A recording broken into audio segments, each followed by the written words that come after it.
Bonjour les amis, on va parler de l'autonomie alimentaire. Bon, c'est un point important. En fait, ça a été la base de mon travail. En fait, quand j'ai commencé à réfléchir à comment résister à l'effondrement de la civilisation, euh, j'ai imaginé une femme enceinte et un homme au milieu du désert et comment les faire vivre. Je ne parle pas de survivre, là. Je ne parle pas du survivalisme. Hein. Non, non, je parle de vivre. Elle est enceinte, il faut s'occuper d'elle. C'est-à-dire qu'il faut lui apporter toutes les compétences qui existent aujourd'hui pour faire en sorte que un accouchement soit confortable, sûr, etc. Et d'abord, il fallait que tous ces gens-là mangent. Je me suis vite aperçu que produire la nourriture pour des personnes, c'est bien, mais il fallait concevoir l'autonomie alimentaire. Quand on parle d'autonomie alimentaire, ça n'existe pas, l'autonomie alimentaire en tant que telle. Ce qui existe, c'est l'autonomie tout court. On est autonome ou on ne l'est pas. Alors, le médecin, il faut qu'il soit là près de ce couple. La sage-femme aussi, 2 ou 3 infirmières. Et ils mangent tous les jours, ces gens-là. Et ils boivent de l'eau potable tous les jours. Donc le problème devient tout de suite un problème beaucoup plus d'une autre dimension. C'est pas quelque chose de simple comme simplement jardiner, quoi. Hein. C'est un problème beaucoup plus vaste.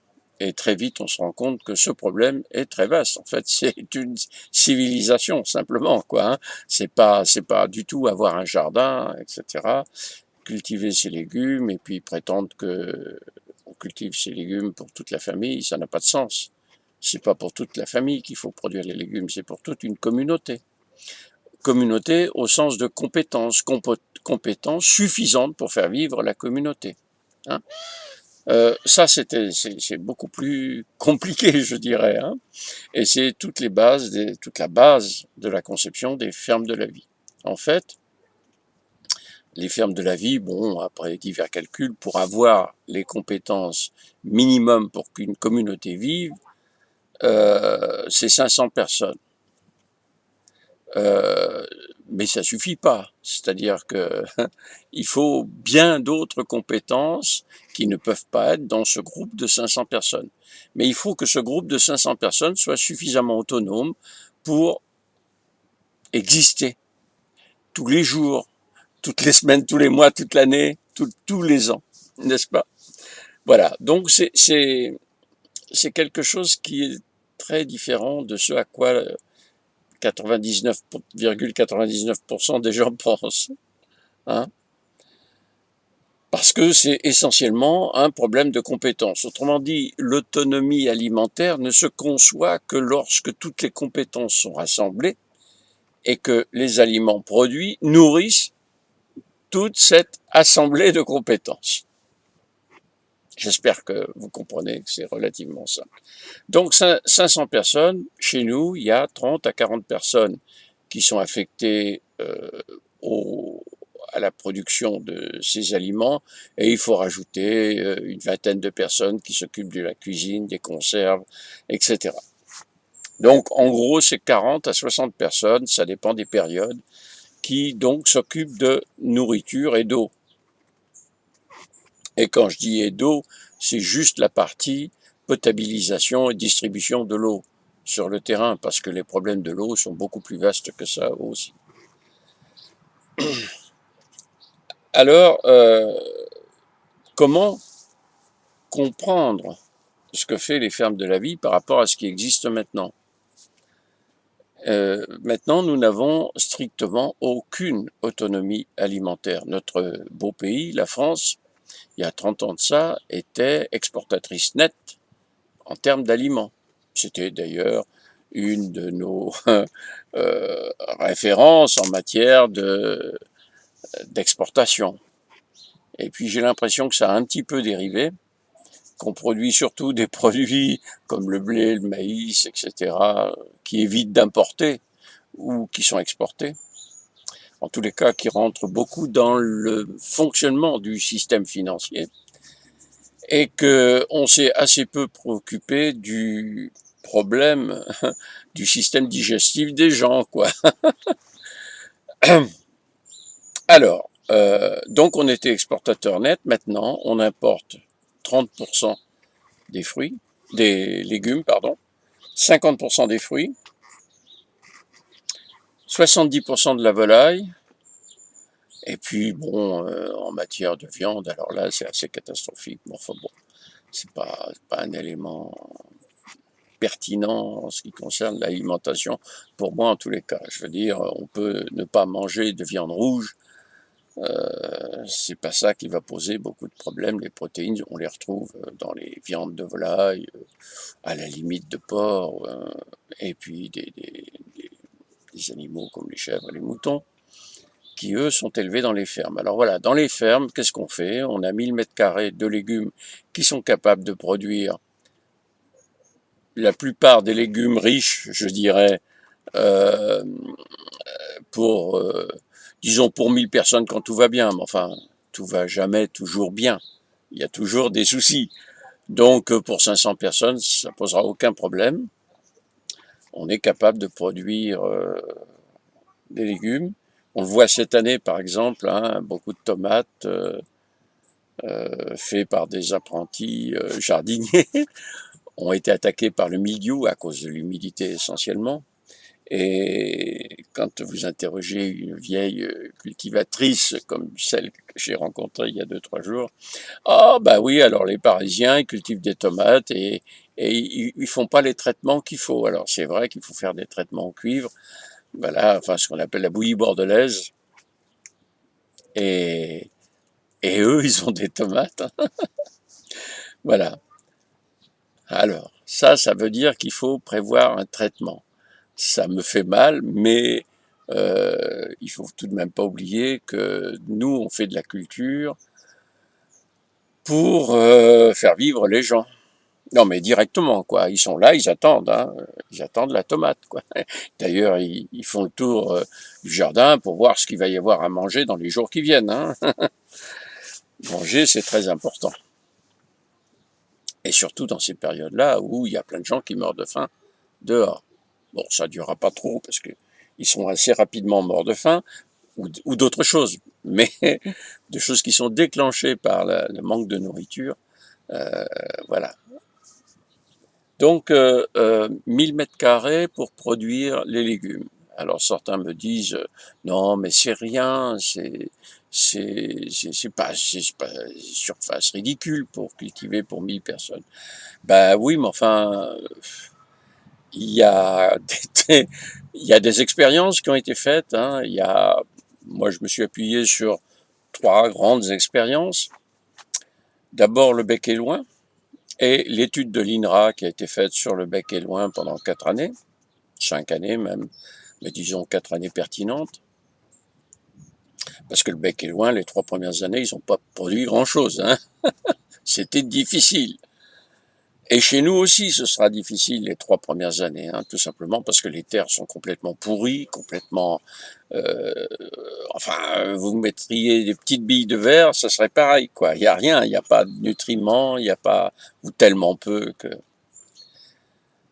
Euh, donc cette expérience du bec et loin qui a été très très enrichissante pour moi. Bon, maintenant le bec et loin c'est un peu autre chose, mais pendant 12 ans, et donc avec des échecs cuisants les 3 premières années, pendant 12 ans, donc ils ont fait ce travail, et ce travail, moi, me démontre que en France, en tous les cas, enfin dans les pays occidentaux, on peut cultiver comme ça sans trop de difficultés, et je pense qu'en plus, c'est tout à fait améliorable par rapport à ce que faisait le bec et loin lui-même. Il y a encore des améliorations à apporter. L'autre expérience, ce sont les maraîchers de la ceinture parisienne qui ont nourri les 6 millions de Parisiens à partir de l'année 1946, 45-46, donc qui ont produit suffisamment de légumes pour nourrir 6 millions de personnes. Alors bien sûr, c'était une quantité de travail absolument phénoménale. Dès qu'il faisait un petit peu frais, paf, on mettait des paillassons sur les plates-bandes. Enfin, c'est quelque chose qu'on n'imagine pas aujourd'hui, quoi. Même impossible à réaliser, même pour nous dans les fermes, hein. Et ils ont réussi tout de même à nourrir donc 6 millions de personnes. Alors en utilisant comme engrais du fumier de cheval, de d'âne, de tous ces canassons, et puis bien sûr un peu de fumier à l'époque, il n'y avait pas d'antibiotiques, il n'y avait pas de choses comme ça. On on n'injectait pas ça aux animaux. On avait déjà du mal à en trouver pour les humains. Donc, donc on pouvait les mettre pour cultiver, voilà. Donc ça a été une expérience très forte. Bon, les techniques utilisées, c'était pas des techniques très sophistiquées ou très naturelles d'ailleurs, hein. Enfin, c'était naturel puisqu'ils n'avaient pas d'engrais chimiques, ils n'avaient pas de pesticides, pas de fongicides. Donc, il a bien fallu qu'ils trouvent les moyens de faire pousser les plantes sans tout ça, quoi, hein. Et la troisième expérience, peut-être la plus importante, c'est celle des paysans indiens dans beaucoup d'États, presque tous les États d'ailleurs, indiens. Bon, la vie là-bas est faite de telle façon que ces gens-là crevaient de faim. Mais quand je dis crever de faim, c'était littéralement crever de faim. Et en plus, on venait les enquiquiner parce que, évidemment, nos boîtes économiquement très fortes, très puissantes, très bien, n'est-ce pas, déposaient des brevets sur des plantes qui poussaient sur le bord de chemin chez eux depuis peut-être 50 millions d'années, n'est-ce pas? Et ils venaient leur dire qu'il fallait pas cultiver ces plantes, leur imposer des plants de légumes génétiquement modifiés, des plants de voilà, etc. Et puis ça, il y a eu beaucoup d'échecs. Je sais pas pourquoi, il y a eu beaucoup d'échecs. Donc à un moment donné, il y a eu une association. C'était même pas une ONG, c'était une association, quoi, qui a décidé de les faire se révolter. Et ils se sont révoltés. C'est-à-dire que les gars qui venaient pour leur vendre des produits ou pour réclamer l'argent qu'on leur devait, avec des taux d'intérêt de 50% par mois, n'est-ce pas? Eh bien, il y en a qui se sont retrouvés faire de la balançoire au bout des branches. Pas comme ils le voulaient, hein. Il y en a eu deux ou trois, et puis voilà, puis ça les a bien calmés, et puis petit à petit, ils ont commencé à faire de la culture euh, avec des techniques qui tiennent de l'agroforesterie. Et ils ont recommencé à se nourrir d'abord, et puis même à pouvoir vendre leur nourriture. Et ça a été, il y a une dizaine d'années, des grandes révolutions en Inde de la production alimentaire, au moins pour les gens de la campagne. Voilà, ce sont ces trois expériences qui ont guidé notre travail. Alors, euh, aujourd'hui, on en est où? Bon, dans les fermes de la vie, on appliquera strictement la permaculture. La permaculture, c'est pas quelque chose qui est, c'est la culture permanente. Or, on arrive dans un monde où la nature va se fâcher terriblement contre nous. Mais quand je dis terriblement, on le voit bien, hein. Je sais pas, vous voyez, je suis au mois d'août, vous voyez, j'ai mis une petite laine. Voilà, on est le 30 juillet. Et je mets une petite laine à 11 heures du matin, à 11h30. Euh, donc le climat va se fâcher. Se fâcher, ça veut dire quoi? Ça veut dire qu'on entre dans une période qui va durer 200, 300 ans, peut-être plus. Non, guère plus à mon avis. Mais après, on ne sait pas comment ça va être, hein. On ne sait pas comment ça va retomber, quoi, hein. Mais en tous les cas, là, on est parti pour une période extrêmement chaotique. C'est-à-dire qu'il va faire froid quand il doit faire chaud, et il va faire chaud quand il doit faire froid. Cette année, c'est un petit peu ce qu'on a vécu. Pendant un mois, mes abeilles ont fonctionné comme des folles, Elles ont fait du miel, mais alors j'étais heureux en l'espace de 15 jours. Chacune m'avait rempli une hausse, une hausse, et puis elle commençait à operculer, ça veut dire qu'il faisait chaud, qu'il faisait sec, que voilà. Puis tout d'un coup le froid arrive et toutes les plantes sont gelées. Et c'est la disette pour mes abeilles, ce qui fait qu'elles ont bouffé tout le miel qu'elles avaient fait, quoi, pour avoir chaud, pour aller à la fin. Il n'y avait même plus assez de miel, j'ai été obligé de les nourrir. Voilà, donc on entre dans cette période de climat complètement chaotique.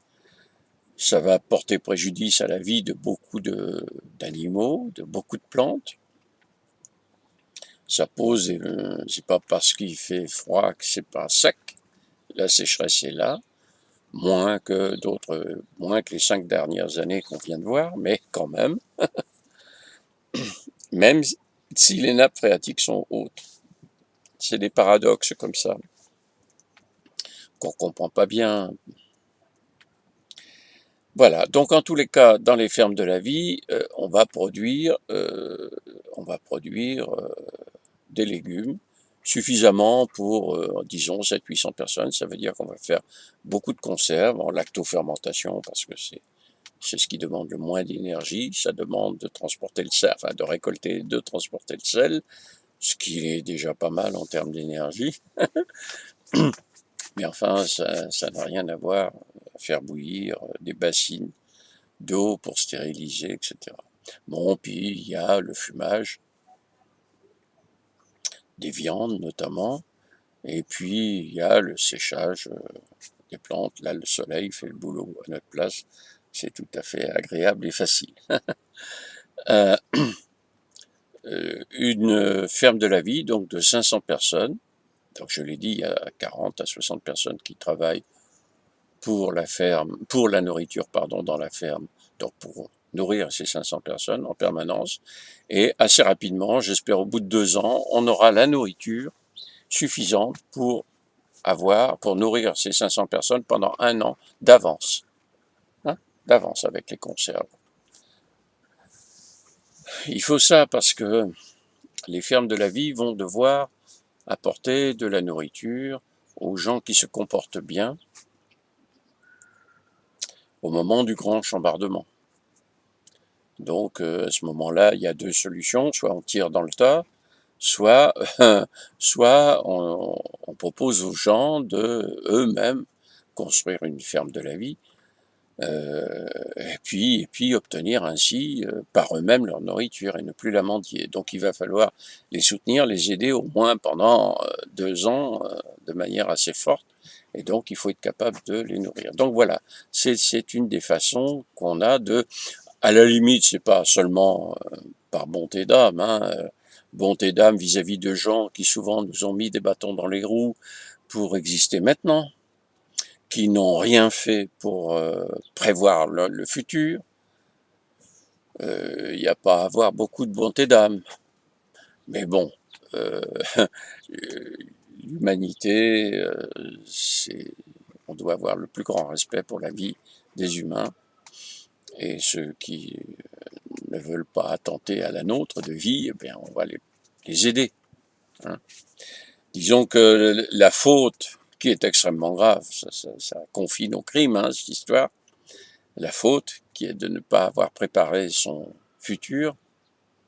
Oui, parce que il n'y a pas que des gens adultes, bien pensants, qui vont avoir les soucis au moment de l'effondrement. Hein. C'est surtout les enfants, moi, qui me posent problème. D'accord? C'est surtout ceux-là qui m'ennuient. Donc, bon, on fera ce qu'il faut pour les aider. Et même on prévoira de façon à les aider. Bon. Voilà. Alors, très rapidement, une ferme de la vie va apporter à manger aux gens qui, dans cette civilisation, dans la civilisation actuelle, n'ont pas assez à manger, ou même n'ont pas à manger. C'est-à-dire que moi, je rencontre des gens, hein, vous faites comme moi, vous allez au resto du cœur, vous allez discuter avec les gens du resto, s'ils ont le temps à vous accorder, ce qui est rarement le cas. Et vous allez voir que bah, c'est des drames pour eux. Moi, j'en ai vu avec les larmes aux yeux, hein, de fatigue, de détresse, de ne pas avoir suffisamment de nourriture à donner à des gens qui ont faim. Voilà. Ceux-là, vous les voyez pas autour de vous, hein. Ils sont pas autour de vous. Alors justement, dans les fermes de la vie, ils vont pouvoir venir. Dans les fermes de la vie, c'est plus des mendiants. C'est des travailleurs, des gens qui travaillent, qui font comme on leur dit, et qui fabriquent ou produisent leur nourriture. C'est ce que j'appelle la dignité. Euh, c'est à mon avis quelque chose de fondamental. Alors, faut pas croire que ceux qui mangent bien aujourd'hui, c'est-à-dire vous peut-être qui m'écoutez, vous avez perdu votre dignité. Justement, vous l'avez perdu, cette dignité. Vous l'avez perdue parce que, pour l'instant, en tous les cas, vous ne travaillez pas, vous ne réfléchissez pas à l'avenir de l'humanité, c'est un bien grand mot, mais au moins d'un morceau de l'humanité, alors qu'il faudrait que vous vous activiez vraiment très vite, là, maintenant, très vite, euh, pour que le maximum d'enfants au moins, hein, il faut des adultes aussi, mais d'enfants au moins puissent avoir la vie sauve et avoir une vie comme la vôtre, parce que la vôtre, c'est pas vous qui l'avez gagnée, hein, même si vous avez travaillé. C'est la civilisation dans son ensemble qui vous l'a confiée. Et il y a des millions de gens, des centaines de millions de gens, même peut-être des milliards de gens, qui n'ont pas eu une vie très confortable pour que nous ayons, Européens, une vie confortable. Enfin, Européens, Occidentaux en général. Voilà. Donc, les gens viennent dans les fermes de la vie, travaillent et ils vivent. Donc, ils mangent. Ils mangent. Voilà. Euh, la pénurie alimentaire est là dès maintenant, dans cette civilisation. Pour nous occidentaux, c'est très masqué parce que on importe tellement de choses, on est capable d'en importer 2 fois plus, n'est-ce pas, hein? C'est pas le problème ça, hein. Bon, jusqu'à ce que les pays exportateurs eux-mêmes ne puissent plus, hein. On voit bien les problèmes d'eau dans le sud de l'Espagne, hein, qui nous envoie les 3/4 des légumes que nous importons, si c'est pas plus. Bon, bah ils ont des problèmes d'eau gigantesques, qui fait que maintenant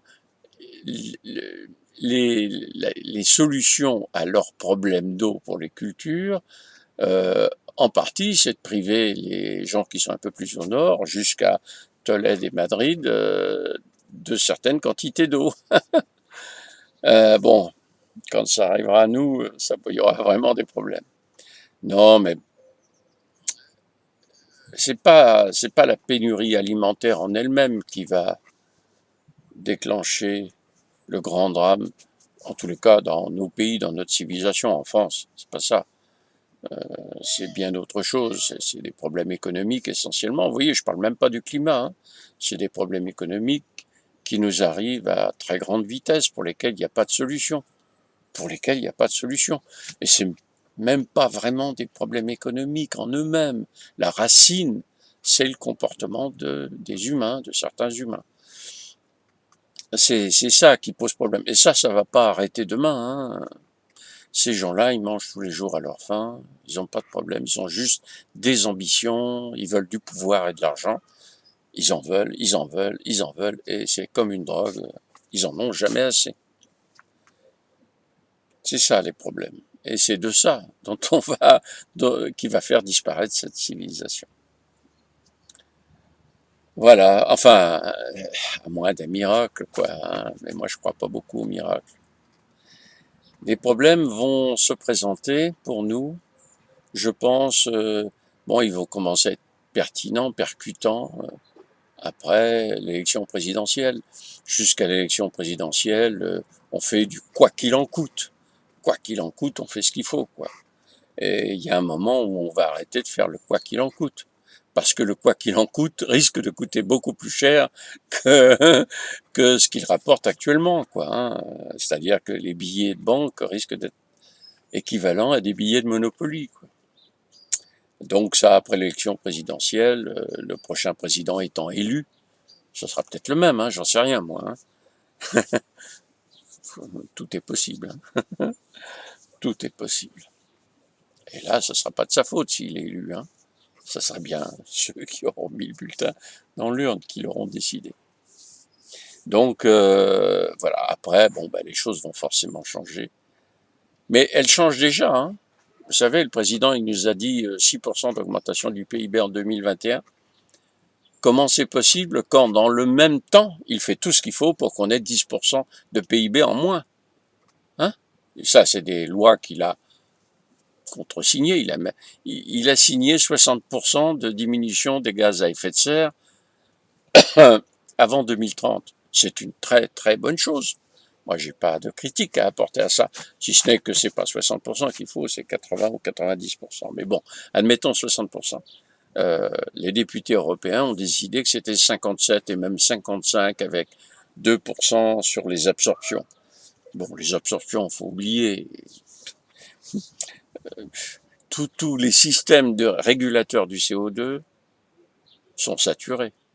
L'océan réémet du CO2, les terres réémettent du CO2, même les forêts commencent à réémettre du CO2 si on compte les forêts brûlées, les forêts détruites, etc., etc. Donc globalement, ça émet du CO2. Voilà. Et donc, eh bien, tout est lié, n'est-ce pas? C'est ce que je disais au début. Les problèmes de l'alimentation, c'est un problème global de la société. C'est pas, on ne peut pas être autonome alimentaire. On ne peut pas. Ça, c'est un résultat qu'on peut calculer, que quelques scientifiques peuvent s'amuser à mettre sur un tableur, mais c'est pas quelque chose que l'on peut mettre en avant. L'autonomie alimentaire, elle existe dans les fermes. Elle existe dans les fermes entre parenthèses ou entre guillemets, si vous voulez. C'est-à-dire que si on n'a pas de sel, il n'y a pas d'autonomie alimentaire. Et le sel, on ne le produit pas dans la ferme. D'accord? Et il faut d'autres fermes qui vont produire d'autres choses. Par exemple, des grands troupeaux, des troupeaux de vaches. Il y a des fermes qui vont être spécialisées dans la production issue des grands animaux. Donc du lait, de la viande, du cuir, etc. Tout ça, hein, faut pas penser simplement. Enfin bon, donc voilà. Donc l'autonomie alimentaire, c'est quelque chose à manipuler avec beaucoup de précautions. Mais 500 personnes chez nous, à partir du moment où ils ont du sel, un peu de poivre, quelques aromates, etc. L'autonomie alimentaire, elle est quasiment là, au moins pour des mois et des mois et des mois. Et c'est vrai qu'il faut que des fermes communiquent entre elles et échangent des productions pour que l'autonomie soit réelle et complète. Voilà. Je vous remercie.